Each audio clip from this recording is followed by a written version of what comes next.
also use, as present in The Curse of Frankenstein, the typical monster tropes. And these typical monster tropes would of course include vampires, but not just any vampires, the vampire, Dracula. And in 1958, Hammer Films would give us the movie that they're pretty much best known for, Dracula, which was released in the States as The Horror of Dracula, which I'm assuming was an effort to separate it from the Universal Pictures Dracula. And this film would feature Christopher Lee in quite possibly one of his most iconic roles. You know, right up there with Saruman, Count Dooku, and that scientist from Gremlins 2. Okay, that last one, that's hit or miss. The Hammer Films Dracula, or Horror of Dracula, if you want to call it that, would go on to be almost as popular as the Universal Pictures Dracula, if not just as popular. And there was always two different camps when it came to this. It was like those two different Voltron cartoons, remember those? It was a matter of opinion on which film was better, and though both of these movies are based on Bram Stoker's Dracula, they are both very different movies. And the Hammer Films Dracula, as is the case of any of their monster trope Universal counterparts, is way more ghastlier. Yeah, as I had mentioned in the beginning of this episode, Hammer Films became known for being far more ghoulish with their monster movies. And Dracula is no exception. Neither is the 7 other Dracula movies they made. It was a grand total of 8 Hammer Films Dracula movies. Much like Frankenstein, Dracula would prove to be quite the money-making franchise for Hammer Films. I mean, hey, Dracula is quite possibly the most popular movie monster, tied only with Frankenstein, or Frankenstein's monster. Hammer Films could not get enough Dracula movies, and neither could the audience. There was The Brides of Dracula in 1960, the only Hammer Films Dracula movie not to feature Christopher Lee as Count Dracula, or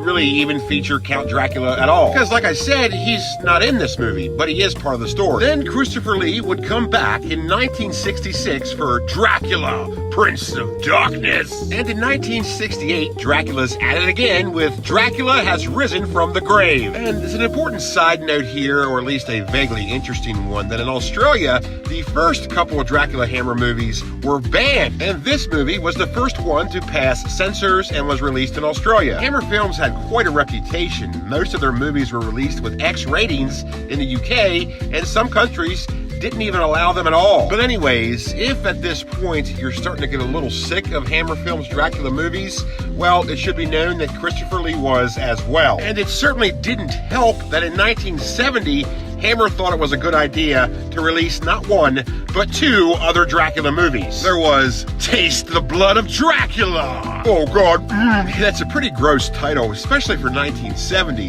And Hammer Films wasn't just good at making ghastly monster movies, they were also really good at naming them. And this is the movie where Christopher Lee basically said, no, I don't want to be Dracula anymore, for heaven's sake. He was so reluctant that the original script didn't even have Dracula in it. It was some other vampire. But Hammer Films producers just had to have Lee as Dracula, so the script was changed, and voila, Christopher Lee is once again Dracula. And certainly not for the last time, because 1970 would also see the release of Scars of Dracula. I'm sorry, Scarves of Dracula? No, Scars. Oh, those Scarves of Dracula would be a pretty interesting movie, I guess. And Scars of Dracula confused a lot of audience members because it doesn't really have much to do with the other Dracula movies.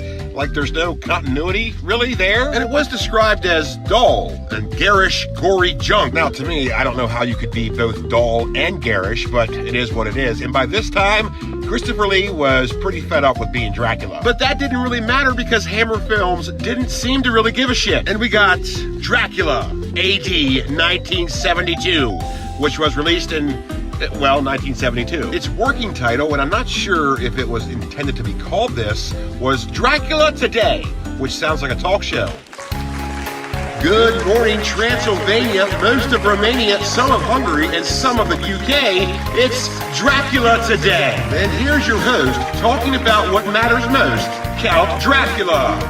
Hello and welcome to Dracula Today. I'm Count Dracula, and today we're going to be talking to Bishop Desmond Tutu about the latest UN peace accords, and later on, Wolfgang Puck's going to stop by to show us his famous pigs in a blanket recipe, so be sure to stay tuned.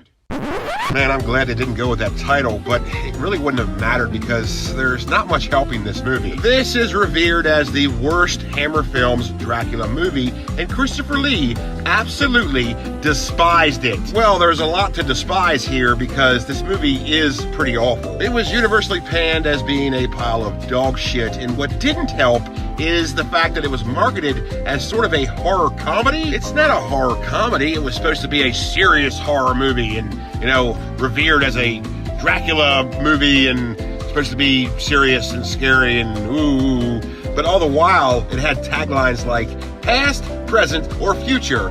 Never count out the count. And welcome back, Drac. I mean, that's just rubbish. That's certainly not how you build a Dracula flick. Well, it got a little better in 1973 with the release of The Satanic Rites of Dracula. I told you about those Hammer Films titles. This is a pretty loaded one. I mean, it's right up there with Frankenstein and the Monster from Hell. But anyways, this title was almost not a thing. It was almost called Dracula is Dead and well and living in London. I mean, what a stupid name. It's a horrible idea. That title was supposed to be a play on a French musical called Jacques Brel is Alive and Well and Living in Paris, which was a comedic musical, which makes even less sense to name your Dracula movie after that. And if you thought that Christopher Lee was sick and tired of being Dracula before now, well, when he heard about the movie's title, he almost refused to do the film and made such a stink that they changed the title. So it was promptly changed to The Satanic Rites of Dracula. However, this title would prove to be a little bit too much for U.S. distributors, and this film wasn't released in the U.S. until 1979 under Count Dracula and His Vampire Bride. And this would be a heavily edited version of the film, not to mention released 6 years after its initial release. That's just weird. And international film distribution can be kind of strange. So that's all the Hammer Films Draculas. And speaking of strange, you might be wondering why I didn't mention Bram Stoker's Count Dracula from 1970, which features Christopher Lee as Dracula, but there's one problem. It's not a Hammer film. And this strikes me as strange because this was released in 1970, like I said, which was in the middle of all the Hammer Films Dracula movies. And it's weird that Lee would do this one, considering, well, he was already contracted to Hammer Films for all the other Dracula movies. And not to mention, the rumor has it, as I've said in this episode so far, he's been pretty sick and tired of playing Dracula. I can understand him gritting and bearing it and forcing himself to do the other Hammer Films Dracula movies, even though he hated them. But this, it's a studio that came out of nowhere and asked him to do a Dracula flick, and he said yes? That's strange. Now, this never had a U.S. theatrical release, but it was released in 1970, as I said, and that's why a lot of people thought it was a Hammer Films film there. Yeah, the international audience just assumed this was another Hammer Films Dracula flick, but it wasn't. Now, this movie does set itself apart by featuring a mustached Dracula. Yeah, Dracula with a mustache is something that we hadn't seen since John Carradine's portrayal of the Count. And we don't typically associate Dracula with mustaches, which is odd considering that all the Dracula hullabaloo is based on the 1897 novel by Bram Stoker, wherein it briefly describes Dracula as having a mustache, meaning that Count Dracula as a character was always intended to have a mustache. But for whatever reason, filmmakers decided that Dracula with a mustache just didn't work very well, which is why the Sans Mustache Dracula is the most famous, and of course the best example of this would be the Bela Lugosi portrayal of the character, which is the clean-cut, smooth as silk version of the Count. Count Smooth. Well, novel-to-film adaptations usually have a lot of chopping blocks involved, and for some reason, a character's facial hair is one of the first things to go. For example, the novel of Jurassic Park features one of the main characters, Alan Grant, as having a big old beard. However, the film adaptation features the character without a beard.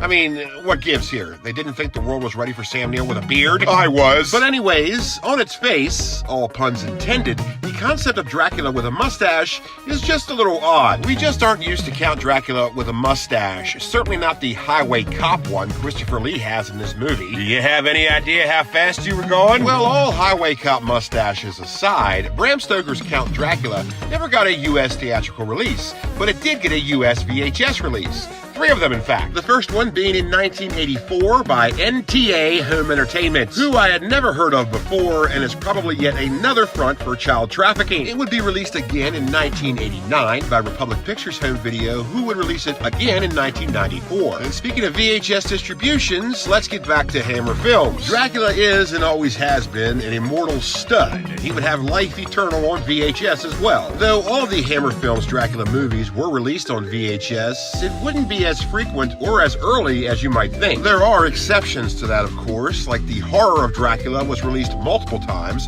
all by Warner Home Video, the first one being in 1985 in the classic Warner Home Video clamshell. And I have this one, actually. Oh, good for you! Warner Home Video would release it again in 1989 and in 1993 in identical packaging. And then Warner Home Video would release it again in 1998 as part of their Warner Brothers Hits collection. So the Horror of Dracula, or just Dracula if you'd rather, had a very fruitful life on VHS, but the Brides of Dracula did not, as that only had one VHS distribution, which was in 1992 by MCA Universal Home Video. Dracula, Prince of Darkness would only get one US VHS distribution as well, and that was in 1997 by Anchor Bay as part of their Hammer collection. By the way, out of context, a Hammer collection sounds a bit weird, and if anyone ever asked you to see their Hammer collection, it's probably best to say no. Hey, you want to see my Hammer collection? Warner Home Video distributed Dracula Has Risen from the Grave in 1993 and in 1998 as part of their Warner Brothers Hits collection. And you might see a bit of a pattern here because Warner Home Video would release Taste the Blood of Dracula in 93 and in 98 as well. It's a bit interesting that these latter movies didn't get US VHS releases until the early 90s. But the same is not true for Scars of Dracula, as Thorn EMI released it sometime in the 80s. And I say that because they didn't date it. Man, I hate that. It wouldn't be released again until 1994, and that was by Republic Pictures Home Video. It would then be released in 97 by Anchor Bay as part of their, you guessed it, Hammer collection. Hey, how about you? You want to see my Hammer collection? No! Anyways, the cinematic cesspool that was Dracula AG 1972 was released on VHS by Warner Home Video in 1994, and they would release it again in 1998 as part of their, well, you guessed this one too, Warner Brothers Hits collection. Hey, you want to see my Warner Brothers Hits collection? Maybe. Moving on, the Satanic Rites of Dracula was released on VHS in 1992 by Gemstone Entertainment. Sounds like a child trafficking ring to me. Remember earlier when I said that this movie was released in the US as Count Dracula and His Vampire Bride because the Satanic Rites of Dracula was just a little bit too much for US distributors? Well, the same premise was true for this VHS release because the name was changed to simply The Rites of Dracula. The full name was restored in 1998 when Anchor Bay released it as part of their Hammer collection. Hey, you want to see? No! Interesting side note here, one that's sort of related but mostly not related at all, is that Bram Stoker's Count Dracula was a non-Hammer Films Dracula movie that featured Christopher Lee as Dracula. And oddly enough, that wouldn't be the only time that would happen, though it would be the only time he would star as Highway Cop Dracula. You boys ain't from around here, are you? In 1976, he would also portray non-Hammer Films Dracula in the movie Dracula and Son, which was a French horror comedy, and the actual name I can't pronounce, so you go ahead and try.